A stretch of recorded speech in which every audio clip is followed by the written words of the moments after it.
Wee, wee. Hello, son. Yes, father. Have I ever told you the story of Frank the No, father, but he sounds cool. Well, of course, my son. Let me introduce you to him. Wow, father, he looks incredible. Wait, who is that? Hey, get out. Oh, uh, so, just please. More out of the way. Thank you.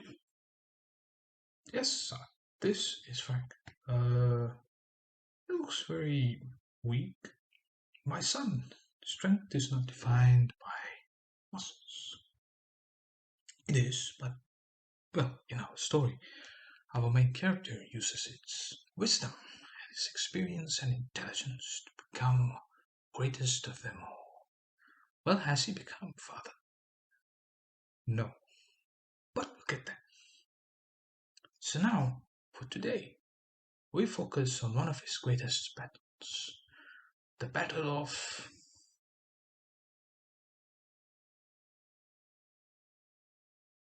a man on horseback rode through the castle gates. The tournament is here, he announced.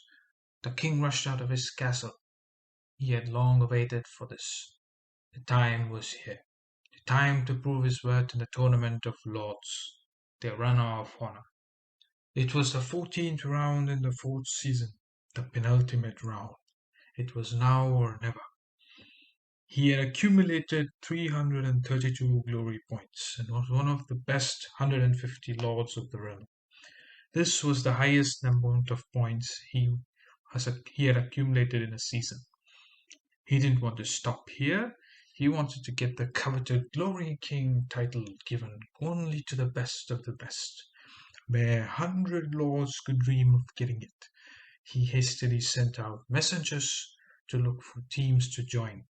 He planned to participate in both the first and the fourth match.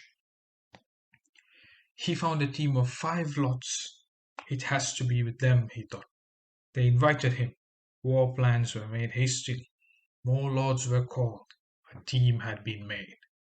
The leader of the warriors asked the men to plan. Being a veteran of the game, Frank decided to let loose some information. Another lord, St. Kelly, pitched his idea of this experience.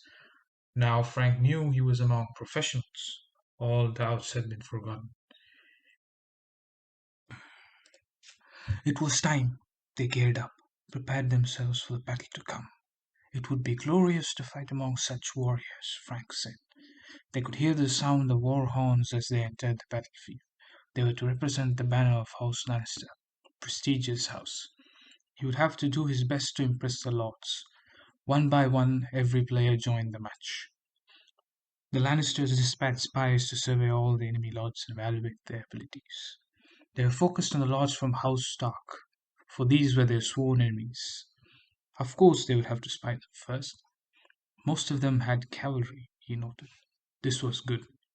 Now he shifted his attention to the other house, the Targaryens, another sworn enemy.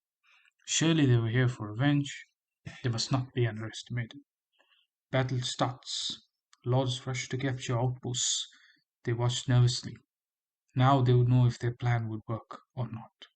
Suddenly Frank cries out, "We have usurped the Baratheons.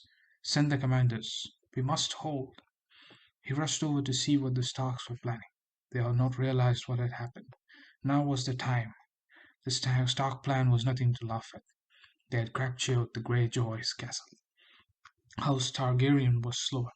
They had not captured the Tyrell's city. House Lannister understood that time was of the essence. They had an edge, but had to act quickly. The Baratheons' territory had been annexed. Now they could focus on the Tyrells.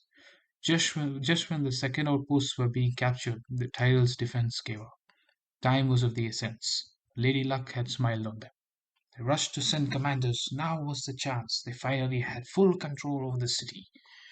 Finally, now it was time for the towers. Their plan would truly be put to test here. It was a hit or a miss, a win or a loss.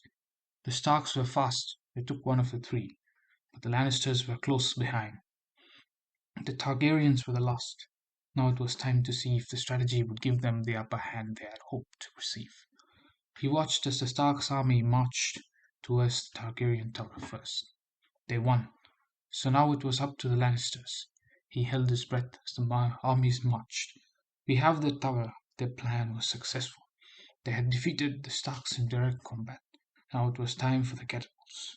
The Lannisters were successful again and took all three. Now it was time for the central glory city. This was different. The enemy could still take it if they were individually strong. The strongest Lannister led the army. He decided to look at the reports.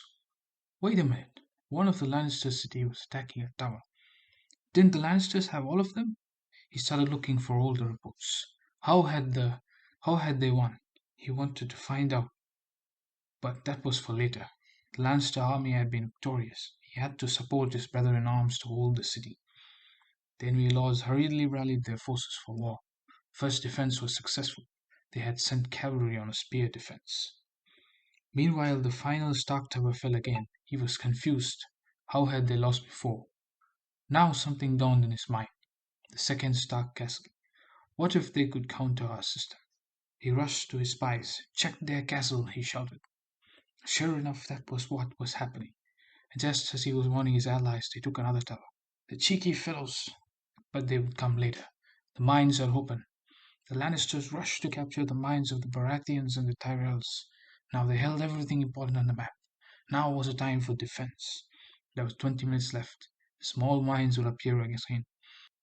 The capture of the small mines was largely successful, but suddenly they noticed the Targaryens had taken the captured Tyrell city. Time was of the essence. Frank and the others rushed to counter them. But then the Lannisters noticed that the Targaryens would not be able to capture in time, so they did not want to waste any more resources or men. They had won. Their plan had been successful. House Lannister were the sole victors. Thus ends the story of the Battle of Arena of Honor, Round 14, Season 4.